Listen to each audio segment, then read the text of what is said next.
Nah, nanti kata Ibnu Arabi, ya Nabi Adam dan Muhammad itu sama-sama bapaknya manusia. Kalau Rasulullah Nabi Muhammad yang manifestasi Nur Muhammad tadi adalah Abul Arwah, kalau Nabi Adam itu Abul Jasad. Jadi bapak rohani kita itu Nur Muhammad, bapak jasmani kita itu Adam. Yang Nur Muhammad itu manifestasi lahiriahnya ya Nabi Muhammad. Maka kata Ibnu Arabi, dalam diri kita itu ada unsur-unsur kemuhammadan. Atau kalau di kitabnya ya ada unsur-unsur Muhammadiyah. Jangan banyak yang NU ada di mana. Ya. Wah, berarti dalam diri kita ada unsur kemuhammadian ini NU-ne ono ning ndi tulisan. Jadi ada unsur kemuhammadan. Jadi bagian dari Nur Muhammad, potensi cahaya yang siap untuk kita nyalakan, kita hidupkan. Meskipun kebanyakan kita tidak terlalu care dengan itu. Termasuk ada unsur-unsur keadaman. Kalau ini jelas unsur-unsur fisik jasmania. Nah, kata Ibnu Arabi, Nur Muhammad itu akan terus sampai akhir zaman. Yang mewarisi siapa? Para sufi, para mursyid. Oleh karena itu kata Ibnu Arabi, memandang wajah guru, wajah mursyid itu seperti memandang Nur Muhammad. Kenapa sih para sufi atau orang-orang yang biasanya pengikut tarekat tertentu itu suka masang fotonya mursyidnya, fotonya gurunya? Untuk membantu membangkitkan cahaya, membangkitkan Nur Muhammad dalam dirinya. Karena guru adalah manifestasi tadi yang sudah mampu menghidupkan Nur Muhammad dalam dirinya. Semoga dengan melihat wajah gurunya itu bisa membangkitkan Nur Muhammad tadi yang membuat tambah dekat pada Allah. Kalau nonton wajahnya gurumu, guru-guru sufi, para mursyid itu kan mengingatkan kita pada Allah, membuat kita tambah dekat. Kan beda kalau lihat gambarnya artis, lihat gambarnya grup band kesukaanmu, pemain sepak bola kesenanganmu. Itu kan kamu terbawa kemana kan pastinya nggak ke Allah. Yang bisa membawamu ke Allah itu kalau lihat gambar-gambar gurumu, antara lain mursyidmu. Jadi kenapa dibalik beliau-beliau itu di dalam dirinya ada Nur Muhammad. Sebagaimana dalam dirimu juga ada potensi cahaya tadi. Jadi biar frekuensimu nyambung dengan frekuensi mereka. Berarti kamu sebagaimana beliau tambah dekat pada Allah. Ini Ibnu Arabi. Kita lanjutkan. Sekarang ke murid beliau, Syekh Abdurrahman Al-Jili. Beliau ini muridnya Ibnu Arabi, masih keturunannya Syekh Abdul Qadir Al-Jilani. Beliau panjang sekali menafsir tentang Nur Muhammad ini. Di antara kitab beliau yang terkenal itu tentang Insan Kamil. Ini kitab yang 2 jilid besar. Yang 2 jilid itu sekitar 53 atau 54 bab. Saya ingat karena nanti di jilid kedua itu di situ ada penjelasan menarik bahwa Aristoteles itu banyak mendapat pelajaran dari Nabi Khidir. Coba kamu cari penjelasan itu di tulisannya Syekh Abdurrahman Al-Jili tentang Insan Kamil.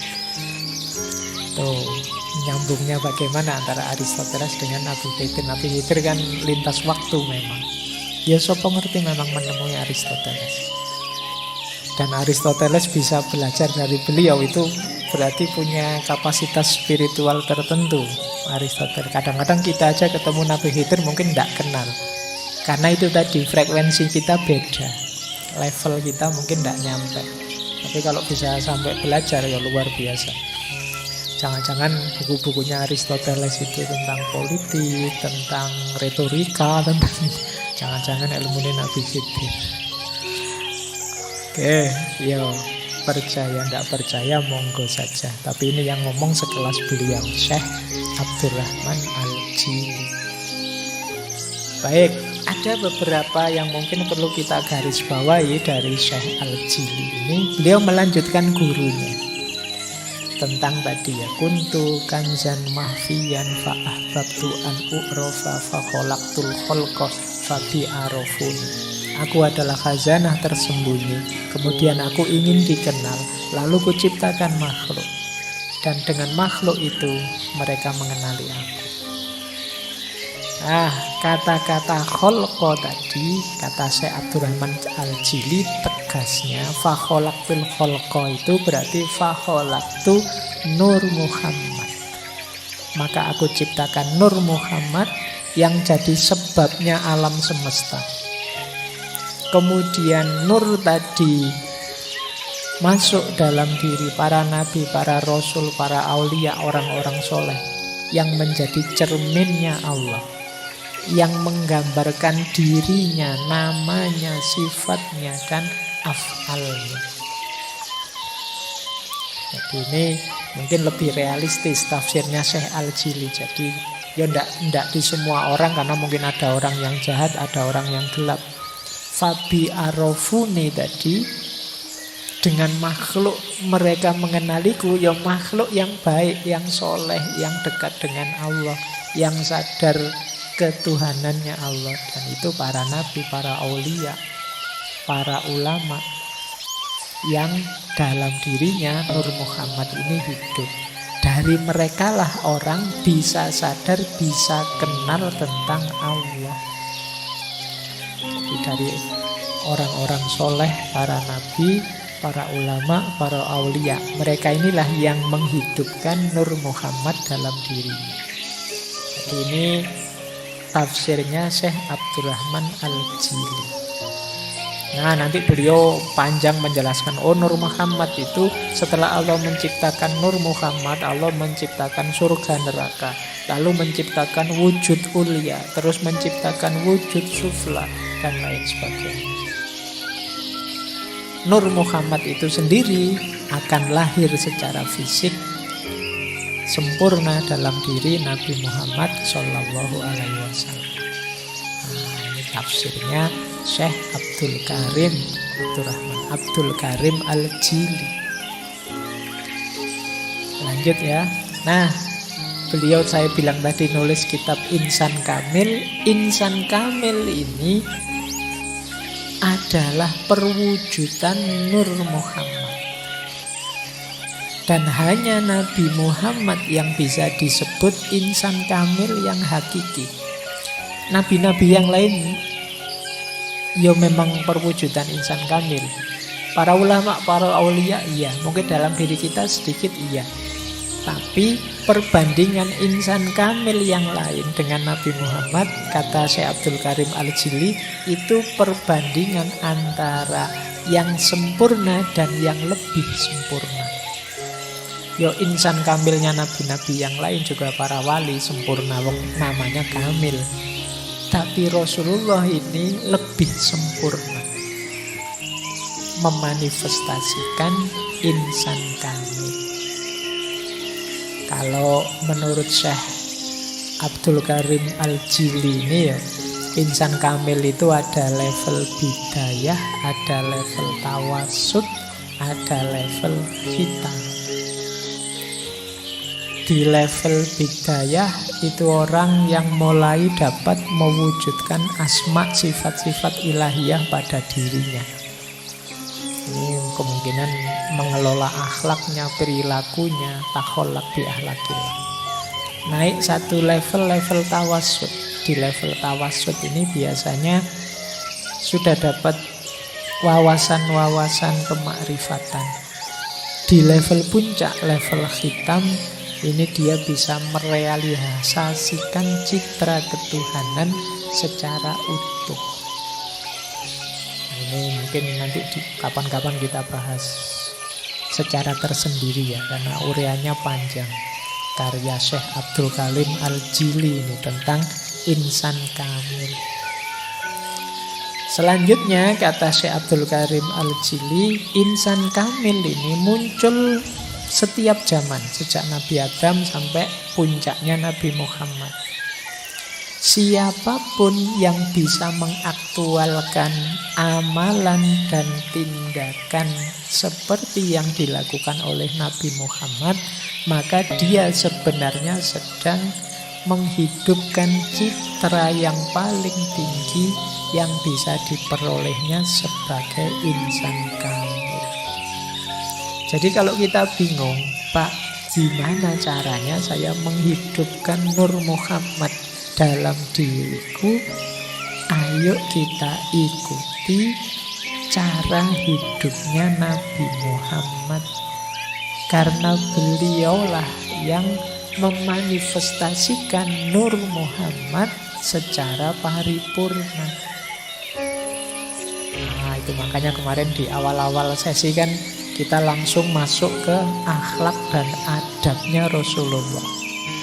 Loh, penting kita hidupkan itu dalam rangka, yaitu caranya untuk menyalakan, menghidupkan Nur Muhammad dalam diri kita. Yuk kita langsung niru pada yang paling puncak menghidupkan Nur Muhammad, yaitu Nabi Muhammad sendiri. Jadi caranya mudah, niru. Mungkin kalian gerudel, ya mudah Pak kalau diceramahkan, kalau dijalankan ya tidak segampang itu. Kemarin kalian kan kalau pas kita ngaji akhlak dan adabnya itu kan kalian cuma bisa wow saja kan, wah kan gitu aja nih ya. Setelah ngaji ya hidup kembali seperti biasanya. Nah, padahal kita ada amanat itu. Katanya tadi kan semoga kita bisa jadi jalan dikenalinya Allah. Karena kita diciptakan itu antara lain, Allah menciptakan makhluk itu kan untuk Allah agar dikenali. Jadi paling tidak orang kalau lihat kalian itu ya kesadaran ilahiyahnya muncul. Wah, nonton anak kok sesoleh ini, jadi ingat Allah aku kalau nonton kamu. Nah itu berarti lumayan kamu bisa membuat orang mengenali Allah dari melihatmu. Kayak kalian kalau lihat para ulama, para wali itu kan jadi sadar Allah. Cuma kan mungkin sekarang ya belum, kita masih di level-level kalau orang lihat kita mungkin pengen mukuli, pengen jengkeli masalahnya. Oke, lanjut ya. Ini kita sudah sampai pada Syekh Abdul Karim Al-Jili. Saya berhenti di sini di Abdul Karim Al-Jili untuk sejarahnya. Setelah ini panjang sebenarnya, banyak sekali ulama-ulama yang membahas tentang Nur Muhammad ini. Meskipun ada juga yang tidak setuju. Nah, ada yang tidak setuju itu alasannya hadisnya. Tadi kan saya sebut hadis. Ada yang tidak setuju itu alasannya terlalu berlebihan mistik sufinya. Ada yang tidak setuju itu karena di antara tokoh-tokoh yang saya sebut tadi ada yang dianggap Syiah, kita kan Sunni. Kemudian macam-macam orang tidak setuju itu. Baik, ya tidak apa-apa kan tadi saya bilang setuju tidak setuju monggo saja. Tapi ini sebagai konsep, ini bagian yang khas. Kalau dalam tradisi tasawuf namanya tasawuf falsafi. Dalam tradisi filsafat Islam ini salah satu isu yang khas dalam filsafat Islam. Oke, sejarahnya sudah ya. Sekarang kita masuk ke konsep-konsep, teori-teori yang jadi implikasi Nur Muhammad tadi. Implikasi itu berarti kalau kita meyakini Nur Muhammad, terus apa yang terjadi? Ada pandangan-pandangan apa sebagai implikasi? Yang pertama jelas, kalau kita menerima Nur Muhammad berarti ciptaan pertama itu Nur Muhammad. Yang itu mungkin polanya berbeda dengan yang kita pahami selama ini. Tentang ciptaan itu kan dalam Islam ada 3 teori penciptaan itu. Ada teori kun, penciptaan dari tiada, kun fayakun. Ini kan paling sering kita pakai. Allah itu ingin apa-apa tinggal kun fayakun. Ada model faid. Faid itu emanasi. Jadi, emanasi itu pelimpahan. Faid itu dalam bahasa Persia itu kadang nulisnya faiz. Jadi saya pernah ke Iran itu ada tulisan besar sekali faiz itu. Aku GR, aku terkenal di sini. Ternyata itu faid, jadi pelimpahan, emanasi. Emanasi itu logika sederhananya makhluk itu tercipta dengan cara melimpah. Mungkin sulit kalian membayangkan melimpah itu ya. Melimpah itu karena gini loh. Sesuatu kalau kun fayakun kan kayak sulapan. Abrakadabra ada, terus kun fayakun. Apa saja terus yang diinginkan Allah hadir ada. Kalau melimpah itu, karena ini para filosof biasanya tidak mungkin ada sesuatu tercipta tanpa ada bahan dulu sebelumnya. Pasti ada bahannya. Loh, kalau begitu ciptaan itu juga apapun itu ada bahannya. Nah kalau ciptaan paling awal, sebelum ada apa-apa, bahannya apa terusan? Karena tidak ada apapun, ya tentu saja yang ada hanya Allah saja. Berarti ya bahannya ya Allah itu. Berarti apa? Melimpah dari dirinya Allah. Jadi ciptaan itu ya sumbernya Allah juga. Makanya ciptaan itu berjenjang. Kenapa? Ya kalau sumbernya Allah kan tidak mungkin termasuk yang jelek-jelek juga sumbernya Allah. Yang levelnya bawah seperti materi kan tidak mungkin. Nah, berarti apa? Ya nanti berjenjang. Limpahan pertama, limpahan kedua, limpahan ketiga, dan seterusnya. Termasuk pandangan Nur Muhammad ini. Berarti kalau pakai emanasi, ya limpahan pertamanya Allah itu Nur Muhammad. Dia paling sempurna. Kenapa? Dia paling dekat dengan Allah. Makhluk selanjutnya yang melimpah dari Nur Muhammad tadi. Nah ini kalau kita pakai teori emanasi. Kalau pakai teori kun fayakun, ya berarti kun fayakunnya Allah itu Nur Muhammad. Selanjutnya kun fayakunnya melalui Nur Muhammad itu. Segala potensi kehidupan, segala potensi makhluk ada dalam diri Nur Muhammad. Itu pun hasil kun fayakunnya Allah. Ada yang ketiga namanya tajalli. Kalau ini terkenal di para sufi. Oke, tajalli itu adanya makhluk karena asmanya Allah. Allah ingin memanifestasikan dirinya. Nah ini gaya ketiga. Banyak kalau teman-teman baca tasawuf itu kan ya manifestasi tajallinya Allah. Makhluk apapun itu dalam dirinya ada unsur ilahiyahnya. Ini gaya sufistik. Jadi dalam Islam ada 3 perspektif ini tentang penciptaan makhluk, penciptaan alam semesta. Ada gaya kun, ada gaya faid, ada gaya tajalli. Ini di berbagai ngaji filsafat.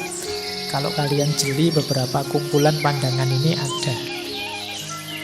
Jadi berarti apa? Ya ada sedikit pergeseran ketika orang menerima Nur Muhammad tadi. Kalau selama ini orang kun itu rasanya kayak Allah itu sibuk sekali. Kun ini, kun itu. Terus kan kun terus. Wong alam semesta ini banyak. Tapi begitu ada Nur Muhammad, tidak. Kunnya Allah yang pertama ya Nur Muhammad itu. Nanti segalanya muncul dari sana. Ada lagi versi faith. Kalau faith itu ya limpahan Allah yang pertama, ya karakter Nur Muhammad tadi. Dan terus alam semesta melimpah selanjutnya dari situ. Kalau tajalli, ya tajallinya Allah yang paling utuh, paling sempurna, mendekati sifat-sifat dan asmanya Allah ya Nur Muhammad. Yang dari tajalli dalam Nur Muhammad inilah muncul makhluk-makhluk yang lain. Baik, ini implikasi pertama, pandangan tentang penciptaan. Implikasi kedua, kalau ini gambar hubungan tentang Allah dan ciptaannya. Ini yang mendengarkan rekaman suara saja nanti akan bingung karena harus lihat gambarnya. Yang pertama model, kalau dalam ilmu tasawuf atau mistisisme yang bulat besar itu model namanya panteistik. Kalau yang kanan, yang bulat kecil-kecil itu namanya model namanya panenteistik. Ini kalau dalam filsafat agama. Panteistik itu Allah meliputi segala sesuatu. Tuhan ada dalam segala sesuatu. Nah, gambarnya seperti itu. Jadi mungkin mudahnya ya. Kalau dalam Al-Quran ada ayat wallahu bikulli syai'im muhit. Allah itu meliputi segala sesuatu. Meliputi itu kan sekeliling kita ini ya ilahiyah semua. Meliputi kayak misalnya ada satu barang di tangan saya terus saya genggam. Itu kan barang ini diliputi oleh tangan saya. Jadi alam semesta itu diliputi oleh Allah. Kalau bahasanya Al-Quran ya Allahu bikulli syai'in muhit. Berarti makhluk-makhluk itu berada dalam Allah. Nah, ketika pandangan Nur Muhammad masuk, tidak langsung Allah. Tapi yang bersentuhan langsung dengan makhluk itu Nur Muhammad. Maka gambar yang putih itu Nur Muhammad, yang kuning itu Allah. Jadi ini coraknya berbau panteistik. Yang ada di pikirannya Al-Hallaj itu yang kiri. Jadi makhluk itu ya Allah karena dia berada dalam satu entitas. Ada yang kanan, yang ini mungkin Abdul Karim Jili tadi dan Ibnu Arabi.